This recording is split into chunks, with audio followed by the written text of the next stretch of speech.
உங்கள் தேர்தலை எளிமையாக்கி வாழ்வை அழகாக்கும் நித்ரா மேட்ரிமோனி. திருமணம் செய்ய உடனே பதிவு செய்யுங்கள். கருணாநிதியை போன்று தனது மூச்சு இருக்கும் வரை பாமகவின் தலைவராக தாமே தொடரப்போவதாக ராமதாஸ் கூறியிருப்பதுடன் அன்புமணியுடனான ஏற்பட்ட கருத்து வேறுபாட்டிற்கு இன்னும் தீர்வு கிடைக்கவில்லை எனவும் தெரிவித்துள்ளார். பாமகவில் ராமதாஸ் அன்புமணி இடையே நிலவி வரும் கருத்து வேறுபாடு அதிகார மோதலால் கட்சி நிர்வாகிகள் தொண்டர்கள் குழப்பத்தில் உள்ளனர். அன்புமணிக்கு தலைமைக்கான பண்பு இல்லை என முன்னதாக விமர்சித்திருந்த ராமதாஸ் சட்டமன்ற தேர்தலுக்கு பிறகு அவர் தலைவர் பதவியை ஏற்றுக்கொள்ளட்டும் எனவும் தெரிவித்திருந்தார்.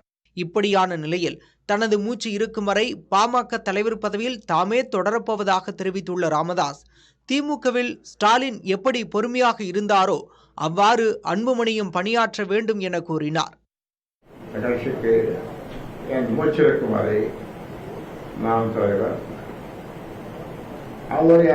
அவருக்கு என்னன்னா உங்களுக்கு தெரியும், செயல் தலைவர். இது கலைஞருடைய மறைந்த என் நண்பர், கலைஞருடைய பாணி. அவர் 94 வயசு வரைக்கும் சக்கரலாம் காலையில் இருந்தது. கட்சிக்கு தலைவராகவும் ஆட்சிக்கு தலைவராகவும் இருந்தார்.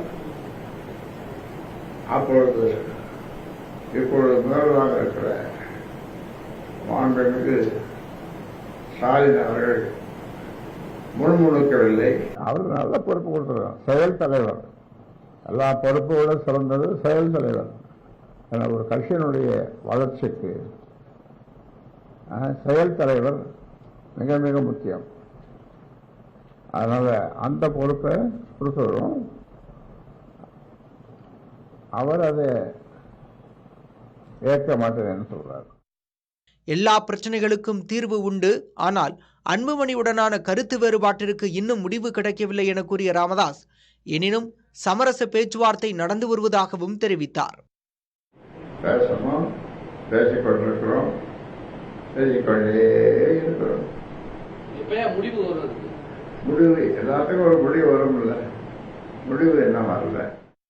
சில தினங்களுக்கு முன்பு நடைபெற்ற ராமதாஸின் 60வது திருமண விழாவில் அன்புமணி பங்கேற்காதது தொடர்பான கேள்விக்கு பதிலளித்த அவர், பெற்றோரின் மணி விழாவில் மகன் கலந்து கொள்ளவில்லை என்றால் ஏற்படும் வருத்தம் தனக்கும் இருப்பதாகவும் ஆதங்கத்தை வெளிப்படுத்தினார்.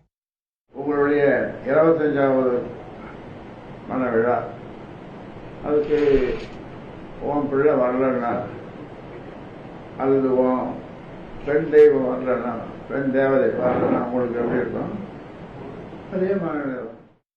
இதனிடையே பாமகவில் தான் நியமிக்கும் பொறுப்பாளர்களே நிரந்தரமானவர்கள் என கூறியதுடன் 2026 சட்டமன்ற தேர்தல் நேரத்தில் கட்சியின் பொதுக்குழு கூட்டம் கூட்டப்படும் என ராமதாஸ் தெரிவித்தார்.